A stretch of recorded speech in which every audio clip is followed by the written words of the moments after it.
नमस्कार। चलिए, आज एक ऐसे दिन की कल्पना करते हैं जब दशकों का अंधेरा, जानते हैं, बस एक पल में रोशनी में बदल गया। आज हम नेल्सन मंडेला के ही शब्दों में उस ऐतिहासिक दिन को फिर से महसूस करने वाले हैं। वो दिन जब दक्षिण अफ्रीका ने सच में आज़ादी की पहली सांस ली थी। मंडेला के ये शब्द, ये सिर्फ शब्द नहीं है, ये तो एक पूरी क्रांति की तस्वीर खींच देते हैं। जरा सोचिए, एक जगह जो दशकों तक नफरत और बंटवारे का सबसे बड़ा गढ़ थी, वही जगह अब हर रंग, हर देश के लोगों से भरी हुई थी, बिल्कुल एक इंद्रधनुष की तरह। ये उस नए दक्षिण अफ्रीका की पहली सुबह थी जिसका सपना न जाने कितने ही लोगों ने अपनी आंखों में संजोया था। अच्छा, इस पूरी कहानी को ठीक से समझने के लिए हमें पहले रंगभेद या अपार्थाइड को समझना होगा। ये सिर्फ एक सरकारी पॉलिसी नहीं थी, नहीं, ये एक जहरीली सोच थी, एक ऐसी सोच जिसने इंसानों को सिर्फ उनकी चमड़ी के रंग के आधार पर बांट दिया था, और सिर्फ बांटा ही नहीं, उन पर दशकों तक जुल्म भी किए। तो चलिए अब सीधे चलते हैं उस ऐतिहासिक सुबह में।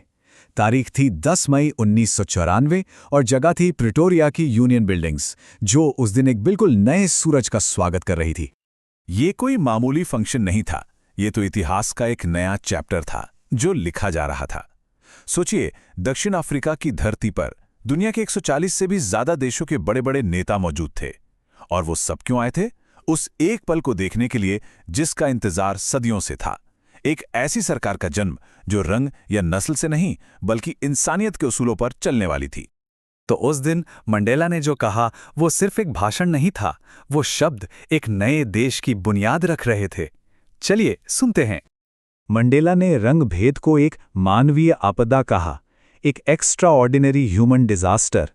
लेकिन उन्होंने इसे एक अंत की तरह नहीं देखा, नहीं, उन्होंने इसे एक नई शुरुआत की तरह देखा। एक ऐसे समाज की शुरुआत जिस पर सिर्फ दक्षिण अफ्रीका ही नहीं बल्कि पूरी दुनिया, पूरी इंसानियत गर्व कर सके। और मंडेला के जो वादे थे वो सिर्फ पॉलिटिकल नहीं थे, वो हर उस इंसान से थे जो तकलीफ में था। उन्होंने सिर्फ आज़ादी का वादा नहीं किया, उन्होंने वादा किया गरीबी से आज़ादी का, दुख तकलीफों से आज़ादी का, और हर तरह के भेदभाव से आज़ादी का। ये एक सच्ची मुकम्मल मुक्ति की शपथ थी। और फिर उन्होंने वो शब्द कहे जिन्होंने इतिहास का रुख ही मोड़ दिया, कभी नहीं, कभी नहीं और फिर कभी नहीं। ये सिर्फ एक लाइन नहीं थी दोस्तों, ये एक ऐलान था कि जुल्म का वो अंधेरा अब हमेशा हमेशा के लिए खत्म हो चुका है। और इन्हीं उम्मीद भरे शब्दों के साथ मंडेला ने अपनी बात खत्म की। ये सिर्फ दक्षिण अफ्रीका के लिए एक दुआ नहीं थी, ये तो पूरे अफ्रीका महाद्वीप के लिए एक नई सुबह की प्रार्थना थी। तो शब्दों ने तो उम्मीद जगा दी, लेकिन उस दिन कुछ ऐसा भी हुआ, कुछ ऐसे मंजर देखने को मिले जिन्होंने इस बदलाव को इतिहास में हमेशा के लिए अमर कर दिया। आसमान में दक्षिण अफ्रीका के जेट्स ने एक शानदार फॉर्मेशन में उड़ान भरी। वो जो आवाज थी वो सिर्फ मिलिट्री की ताकत का दिखावा नहीं थी, नहीं, वो उस सेना की सलामी थी जो अब लोकतंत्र के साथ खड़ी थी, एक नई आजाद सरकार के साथ। ये बदलाव कितना बड़ा था, इसका अंदाजा आप मंडेला के ही शब्दों से लगाइए। वो याद करते हैं कि कुछ ही साल पहले यही जनरल, यही लोग उन्हें सलामी नहीं देते थे बल्कि गिरफ्तार करते थे, हथकड़ियां पहनाते थे। और आज वही जनरल उनके सामने खड़े होकर वफादारी की कसम खाए हैं। इससे बड़ा और पर्सनल सबूत और क्या हो सकता था कि सत्ता वाकई बदल चुकी है। और एक और खास बात हुई, उस दिन एक नहीं बल्कि 2 राष्ट्रगान गाए गए, एक पुरानी व्यवस्था का प्रतीक और दूसरा नई उम्मीद का। ये एक नई एकता की शुरुआत थी जहां नफरत की दीवारें टूट रही थीं। मजेदार बात यह थी कि उस दिन किसी भी ग्रुप को दूसरे का राष्ट्रगान ठीक से आता नहीं था, लेकिन बोल ना भी पता हो, दिलों में एक दूसरे के लिए सम्मान की धुन तो बज ही रही थी। लेकिन ये आज़ादी ये इतनी आसानी से नहीं मिली थी, इसके पीछे एक बहुत लंबा और मुश्किल सफर था। चलिए देखते हैं मंडेला खुद इस सफर को कैसे याद करते हैं। ये टाइमलाइन देखिए, ये एक पूरी सदी के दर्द और संघर्ष की कहानी है। 20वीं सदी की शुरुआत में नफरत की एक ऐसी दीवार खड़ी की गई, एक ऐसा सिस्टम बनाया गया जिसे गिराने में कई पीढ़ियां लग गईं। लेकिन सदी के आखिर तक आते आते इंसानियत की जीत हुई और उस जालिम सिस्टम को हमेशा के लिए खत्म कर दिया गया। मंडेला इस बात को बखूबी समझते थे। आज़ादी तो मिल गई थी, लेकिन जख्म अभी भी बहुत गहरे थे।